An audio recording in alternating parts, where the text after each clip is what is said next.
Bismillahirrahmanirrahim. Assalamu alaikum and welcome to my channel Learn with Sarish. So our today topic is electron affinity. Electron affinity is the minimum amount of energy released when an electron is added to the outermost shell of gaseous atom of an element to form an anion is known as electron affinity.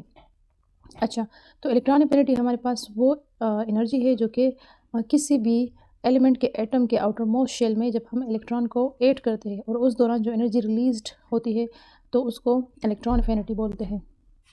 अच्छा, electron affinity को major किया जाता है kilo जॉल पर मोल में, जिस तरह से हम आयनाइजेशन एनर्जी आयनाइजेशन पोटेंशियल की मेजर करते थे। अच्छा, इसका एग्जांपल है क्लोरीन। तो क्लोरीन का जो एटॉमिक नंबर है वो है 17।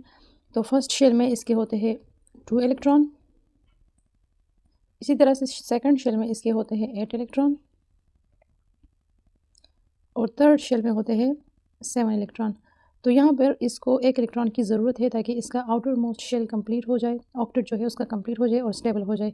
तो अब यहाँ पे जो 1 इलेक्ट्रॉन ऐड होगा तो उस दौरान जो एनर्जी रिलीज़ होगी उसको इलेक्ट्रॉन एफिनिटी बोलते हैं। अच्छा, तो इस दौरान जो है जब 1 इलेक्ट्रॉन हम ऐड करते हैं क्लोरीन के आउटर मोस्ट शेल में तो -348.8 किलो जॉल पर मोल एनर्जी चाहिए होती है। अच्छा, जो आयनाइजेशन एनर्जी थी उसकी जो वैल्यू होती थी वो पॉजिटिव में होती थी और यहाँ पे माइनस है। माइनस का मतलब यहाँ पे ये है कि ये एनर्जी जो है ये रिलीज़ हो रही है। अच्छा, जब हम फर्स्ट इलेक्ट्रॉन को ऐड करते हैं किसी भी एटम के आउटर मोस्ट शेल में तो उस दौरान जो है एनर्जी रिलीज़ होती है, लेकिन जब हम सेकंड इलेक्ट्रॉन ऐड करते हैं किसी भी एटम के आउटर मोस्ट शेल में तो उस दौरान जो है एनर्जी जो है वो एब्जॉर्ब होगी। अच्छा, तो जब सेकंड इलेक्ट्रॉन को ऐड करते हैं तो एनर्जी एब्जॉर्ब क्यों होती है? तो एनर्जी एब्जॉर्ब इसलिए होती है क्योंकि इलेक्ट्रॉन इलेक्ट्रॉन रिपल्जन होता है। क्योंकि पहले से इलेक्ट्रॉन जो है वो हमने ऐड किया होता है, तो जब दूसरा इलेक्ट्रॉन हम ऐड करते हैं तो जैसे कि आप लोगों को पता है कि इलेक्ट्रॉन पर नेगेटिव चार्ज होता है और सेम चार्जेस जो होते हैं एक दूसरे को रिपेल करते हैं। तो जब दूसरा इलेक्ट्रॉन जब ऐड करते हैं तो उनके दरमियान रिपल्जन होती है, तो इसी वजह से हम थोड़ा सा एक्स्ट्रा एनर्जी दे देते हैं ताकि उस इलेक्ट्रॉन को ऐड कर सकें और उस रिपल्जन को कम कर सकें। जिस तरह से अगर हम देखें ऑक्सीजन को, तो ऑक्सीजन का जो एटॉमिक नंबर होता है वो है 8।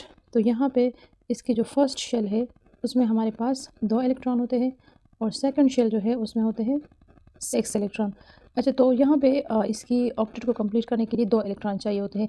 तो जब हम फर्स्ट इलेक्ट्रॉन को ऐड करते हैं, यहाँ पे हमने ये फर्स्ट इलेक्ट्रॉन ऐड कर दिया तो उसके लिए जो एनर्जी चाहिए वो है जो एनर्जी जब ये रिलीज़ करेगी तो वो है -141.0 किलो जॉल पर मोल। लेकिन जब हम सेकंड इलेक्ट्रॉन को इधर ऐड करते हैं तो फिर जो है इलेक्ट्रॉन रिपल्जन होती है, क्योंकि हमने पहले से यहाँ पे इलेक्ट्रॉन ऐड किया हुआ है। तो उस रिपल्जन को कम करने के लिए फिर हम यहाँ पे +844.0 किलो जॉल पर मोल एनर्जी देते हैं ताकि उस इलेक्ट्रॉन को ऐड कर सकें। अच्छा, फिर अगर हम ट्रेंड की बात कर लें तो इलेक्ट्रॉन एफिनिटी ग्रुप में जो है वो डिक्रीज़ होती है और पीरियड में इंक्रीज़ होती है। अच्छा, इलेक्ट्रॉन एफिनिटी ग्रुप में डिक्रीज़ इसलिए होती है क्योंकि जैसे कि आप लोग को पता है कि एडिशन ऑफ न्यू शेल्स होते हैं। जैसे जैसे हम नीचे आते हैं तो हर एलिमेंट में शेल जो है वो ऐड हो होता है और एक शील्ड बनता है आउटर मोस्ट शेल और न्यूक्लियस के बीच में। न्यूक्लियस का होल्ड जो है वो आउटर मोस्ट शेल के जो इलेक्ट्रॉन है उस पर कम हो जाता है, तो टेकिंग ऑफ इलेक्ट्रॉन जो है वो रिड्यूस्ड हो जाता है और top to bottom electron affinity group में डिक्रीज़ होती है।